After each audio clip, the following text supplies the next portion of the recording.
to what? Do you want to say a few words? Yeah, I'll say a few words.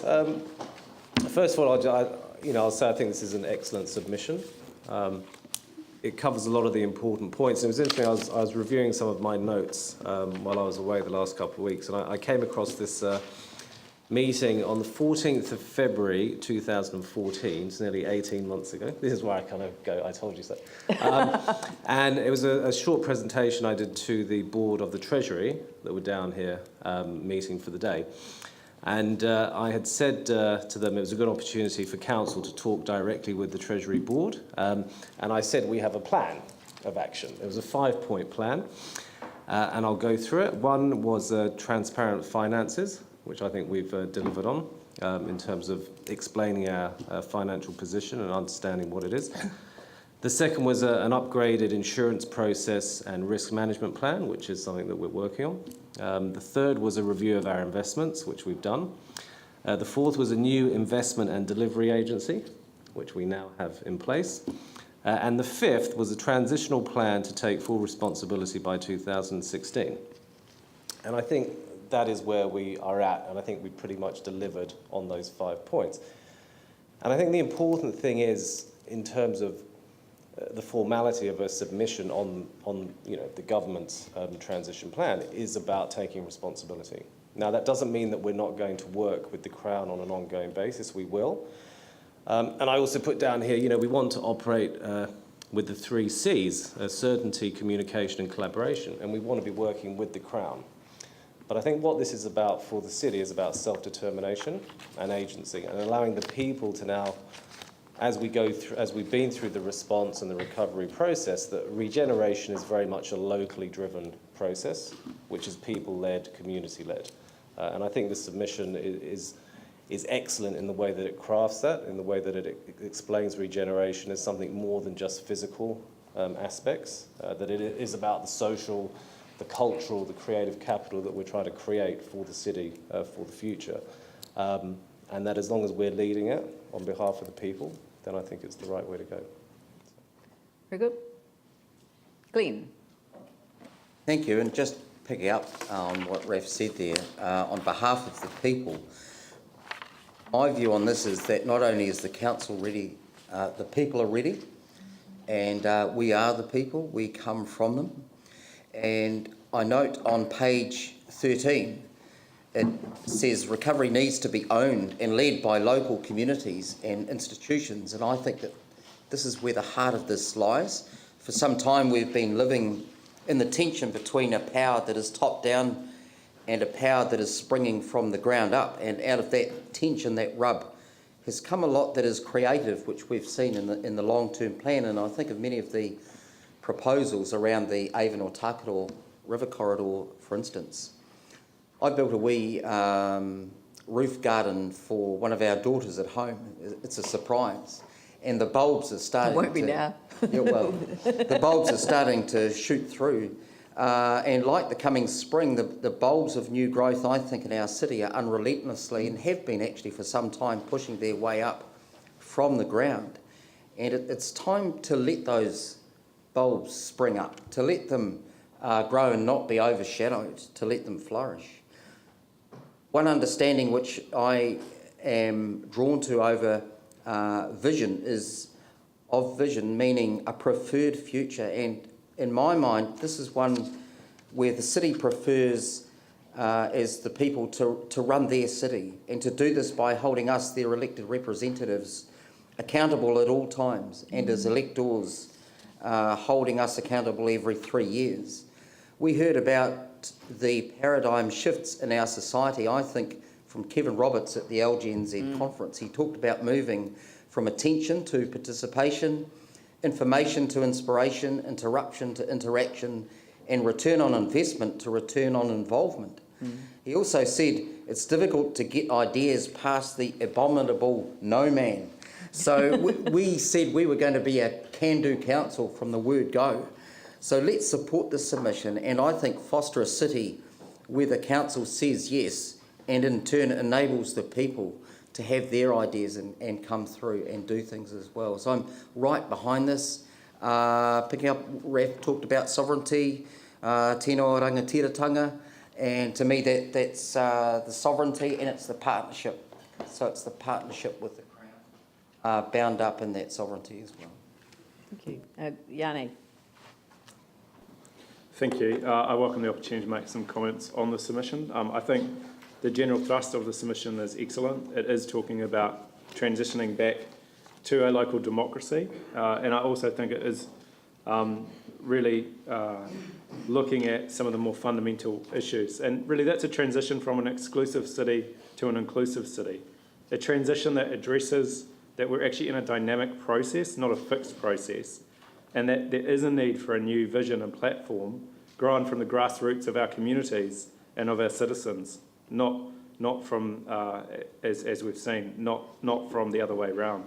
And so I think there are some challenges that this submission recognises, and I do commend the submission for making reference to the idea of quadruple bottom line reporting. You know, it's really interesting to look back at some of the comments that were made in 2013, where people talked about this economic modelling and how it's quite risky, relying on some of the economic assumptions that underpinned the recovery, and that we did need to look at new ways of doing things. So I see this as a real opportunity to start having those conversations with the Crown and with our community, how we can actually start to put in place some better frameworks around measuring what's happening in our city. It was interesting to note that there was comment at the time that from some other distinguished people who did talk about the possibility of Sarah, and this was Massey University Professor Bruce Glavovich, the country's top recovery expert as the Earthquake Commission Chair in Natural Hazards,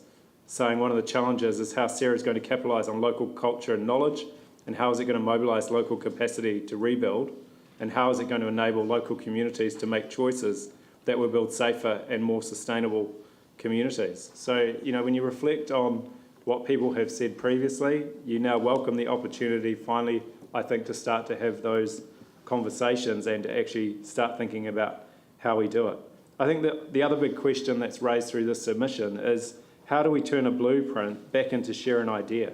How do we capture the blueprint into a way that's meaningful for the citizens, again, of the city, so that they feel connected to the outcomes and the vision and the common objectives that we share with them and with the Crown? And, you know, I think it's important to note that we shouldn't look past the fact that, you know, we have 1 in 4 children living below the poverty line. We have a huge impact on rent, people that rent in our city. A third of our city pays rent, and yet there's been a huge focus on home ownership. And so looking at those social inequalities and those environmental inequalities that are being exacerbated by the earthquake, as we know from post-disaster literature, that natural disasters have an ability to do.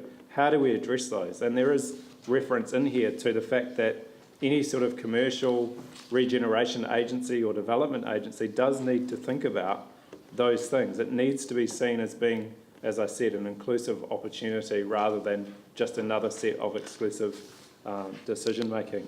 I also think one of the really interesting comments that was made previously was that, you know, in terms of democracy in our city, it's seen as a kind of, we're existing in this framework of a stakeholder democracy, and I think the opportunity through this process is that we start to transition back to citizen democracy. So, you know, the idea that people are asked, that people are meaningfully engaged and given information is all essential to the role of a local council, but also a partnership, a meaningful, genuine partnership with central government.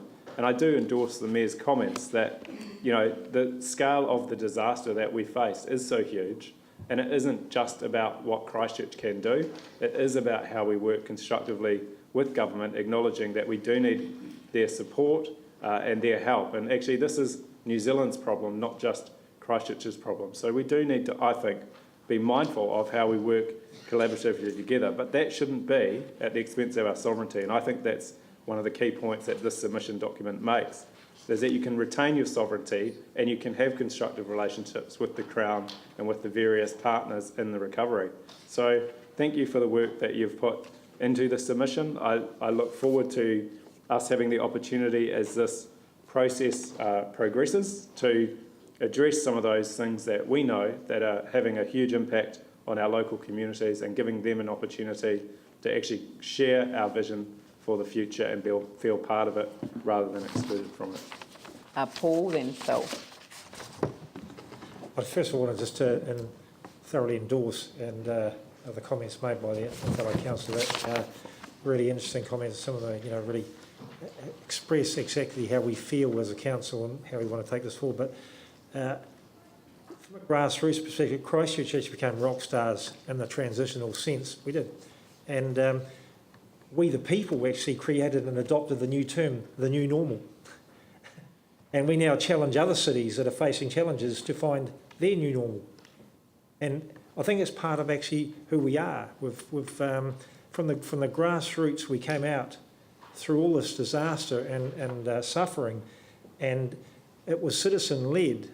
And as the Mayor quite rightly pointed out, they didn't ask permission. They just got up and did it. And I think that actually highlights what we have to do as a council, and it's almost like organic management, allowing our people to do things for themselves, giving them the framework and the help to actually achieve it. I think it's really important. I'm up for the challenge, and I know this council's up for the challenge of taking back the control of its city and its future. We worked pretty hard over this last 18 months, and as Raf pointed out with the 5-point plan, having achieved those quite significant milestones has been no easy feat. And I think it's now for us to become rock stars in the regenerational sense. And to do that, we will need to actually raise the bar. And I know my fellow councillor Livingston here works to raise the bar for the less fortunate. And interestingly enough, I was out last night and having a chat to a chappie, and he was talking about raising the bar at the less fortunate, which actually raises the bar for everyone. And I think that's, as a city, where we should head ourselves, be a rock star in raising the bar in regeneration and helping our people find a better future. Thank you. Phil. I've certainly been very happy to second this whole submission, and I think it's an excellent submission too, and I feel quite proud of it. I actually feel proud of the fact that we as a council are now at this position today, because like I think Leanne referred to some markers in terms of a recovery as a city, and I think making this approach to government is a clear marker. And what I'd like to see too is that we ensure that we invite other leaders in our communities to also comment on this legislation. I think the key is around involving people in the ongoing recovery. And there's a reference that phrases a Herculean task, and at times it has seemed ginormous. But I think it is broken down now, and Raf recreated some steps going back 18 months. And it's clear that now we can make it. I'm very pleased to see aspects in the submission around reducing future exposure to hazards and risks. Clearly that is important for future recovery and any future risk events. So, in many ways, while this isn't a vision statement in itself, it sets the scene for Christchurch having a future vision statement. And I'm quite pleased, in fact, that it's not a vision statement per se, because that can kind of mean anything. But there's a lot of very specific aspects of our recovery that we need to do, referred to in our submission. So I think, as a council, we are, as Leanne said at the beginning of her introduction, are we ready to step up to the challenge? I'm sure as a council we are. So thank you. Jimmy? Thank you. Yeah, I remember the mayor would like to quote the Confucius saying, if your plan is 1 year, then plant rice. If your plan is for 10 years, plant the trees. If your plan is for 100 years, kind of educate the people. Today we review all those earthquake, recovery. We from the pass through the stage of the earthquake emergency response. Then we enter into the recovery. But this recovery still, if we subdivide it, probably from the repair and the reconstruction.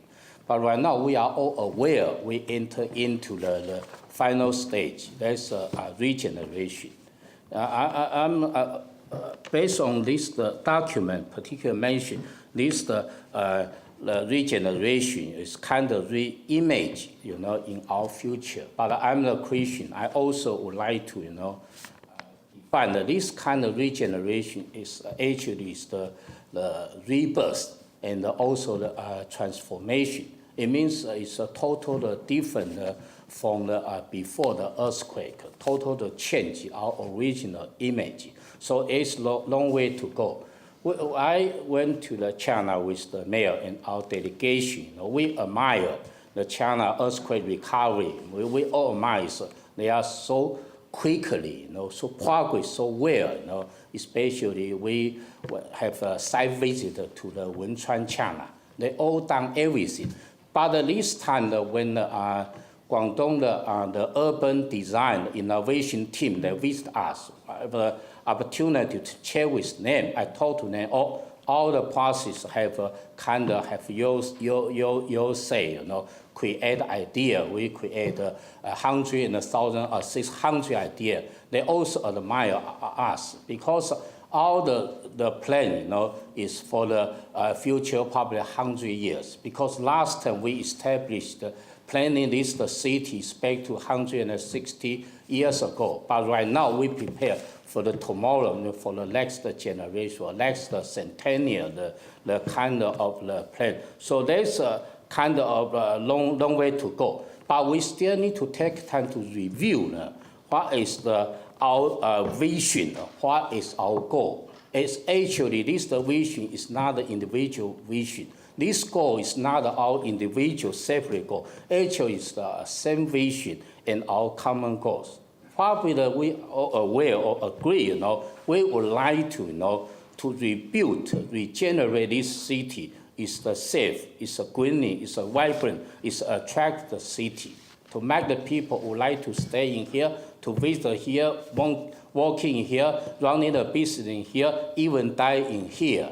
These are the kind of the same vision. Also, this common goal, because we are in the same boat. No matter central government, local government, we are in the same boat. So we have the common goal. But in here, because I reviewed on page 27, yes, because I agree with this recommendation. Because why? In the early stage, especially in the earthquake, the recovery response, in that stage, we have to, central government have a special act, to do something quickly. But according to the different stage, probably I don't think so. Government the role, still, kind of need so powerful. Need to gradually, based on this stage, gradually release this power back to the local government, back to the local democracy. So that's why this time the Guangdong, the urban design, the kind of specialist team, they admire us. So many people, everyone contribute, create idea to this city, because this all the kind of city, this all the kind of masterpiece. I think that's the very crucial and important. Last issue, because council a couple of weeks ago, we established the kind of development Christchurch limiting. We would like to rebuild the CBD as well as the suburban center and suburban area. But central government also established regenerate the Christchurch, responsible for the CBD, the anchor project, etc. But how to integrate these two kind of the vehicle, entity together? Otherwise, probably if to waste this kind of resources. So I think that's how to mitigate. This is my concern. Generally speaking, I support this the submission. Thank you. Thank you very much. Ellie? Thank you. I think what's key in our submission is the commitment to taking the full reins up again, returning Christchurch to being a fully self-governed city, governed by the elected members. I think it's also significant that the city is one again, that we do that as soon as possible. The central city and the surrounding suburbs need to be both strong, and a strong and stable city is as strong as its communities and its suburbs, and I think our submission clearly acknowledges and promotes that. Just bear with me while I find where I wrote my other notes. Here we go. There are still people, though, I think it's really important that we acknowledge that there are still people, though, who won't be able to understand the idea of transition, that they won't be able to look too far ahead. We're excited by that, and a lot of people are, but there are people still trying to sort out their insurance issues, still trying to sort out EQC and find out whether their homes are rebuilds or not, trying to sort out their lives.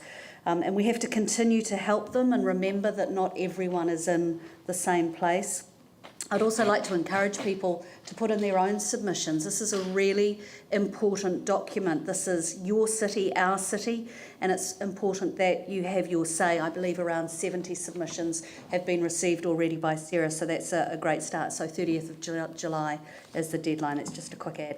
So there's still much work to do, and I look forward to doing that work with my colleagues around the table and our strategic partners.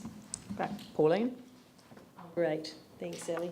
Yes, spaces and places, citizenship, participation, empowerment, they all equal regeneration, and this is exciting. But Sarah needs to hear from the people of Christchurch, the people who live here, those who will be affected by the future decisions and those who will benefit from them. Christchurch residents really need to convey their confidence in their council. We heard so many people through our LTP submissions process calling for Christchurch to be restored to local leadership.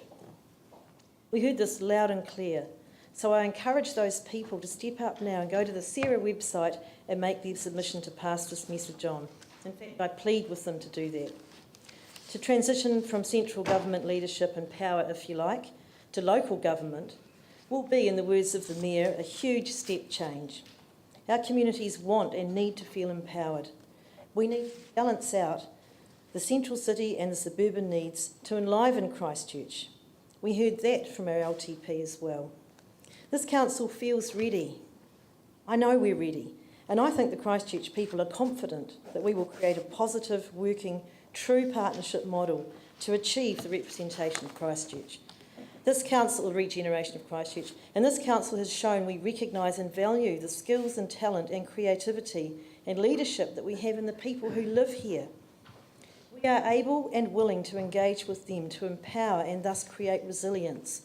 And our LTP submissions also proved that. Not only did we have thousands of written ones, but we had hundreds of people who came and sat here and spoke to us. And they did that because they could and because they felt they could. And this is a really important part of engagement and recovery. So as I said earlier, this step change will innovate and enrich our people and our city hugely. And it's just what we all need. A good submission. Thank you. Good. Vicky? Thank you. And I particularly like the advertisement for other people to make submissions. I think that's really, really important. Good. I think in the event of a major disaster like this, the government has to come in. It's got a huge investment. I totally get that. And then I think it has to fulfil its obligations and to exit gracefully. And I think what we are trying to make easy for the government in this submission is that to say thank you very much and to help them to exit gracefully from the city. So if we've had the Grexit, then this is the Crexit, the Crown exit from Christchurch. So Grexit was the Greek exit, which didn't happen. But as we know, cities are, well, I think anyway, cities are the drivers of the future. That's where we will see the really major change and the step changes in terms of social justice and climate change and the issues that will really matter. And the reason that they will lead on those issues is that governments are in the really difficult position of being too big to do the small things and too small to do the big things. things, and they simply can't twist themselves to the differing needs of each region and city. So the levers that they have are uniform. They can only pull the same levers for every part of their country. It makes it really, really difficult. So I think that they have some work that still needs to be done. We've outlined the common objectives. Obviously, there are still some anchor projects such as the Convention Centre and the Metro Sports, and also issues such as the residential red zone, which need a great deal of attention and need to be finished. And it's important that government exercises its role there. Christchurch people are taxpayers, and that was clearly outlined as a taxpayer, or some of those were clearly outlined as taxpayer responsibility. But it is important, I think, that they do those things in a way that joins up with the council well, but returns the city to the feeling that is so, so important in a city, and that is that anything is possible. So the difficulty of a post-disaster environment is that quite often, every time the council or others go to stand up, you get the feeling that you're going to bump your head on yet another rule or another three-letter acronym that's been imposed in the city.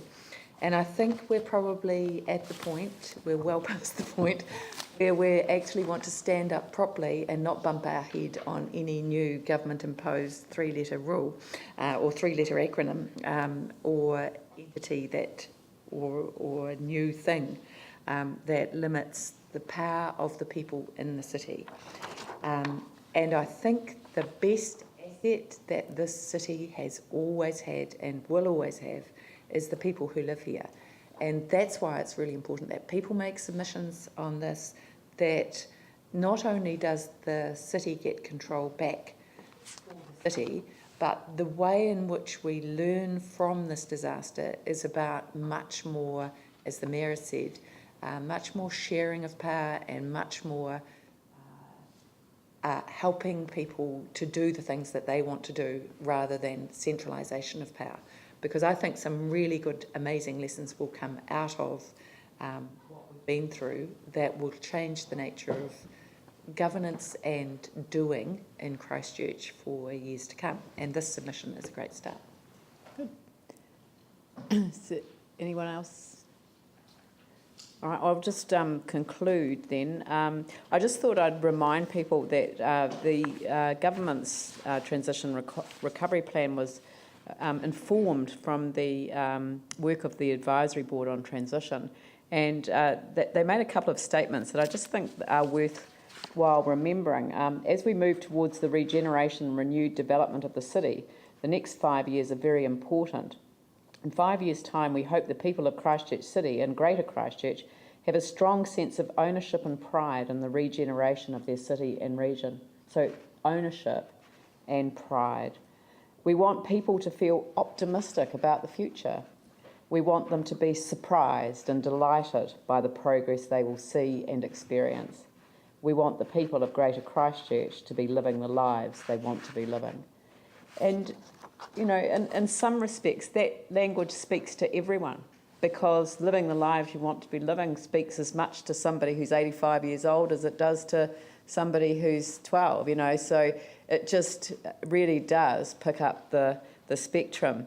I was looking online for some a frame of reference, which I have been talking to a number of groups about for quite some time, ever since I found it. And it was really picking up on what Vicky said. This could be a moment in time that marks a complete transition for us as a city in terms of how we do governance, about how we actually connect with local people for local decision making. And that's not just a reference to community boards. That's how community boards relate directly to those communities without breaking the direct link to the council itself. And I think that's an incredible sense of opportunity.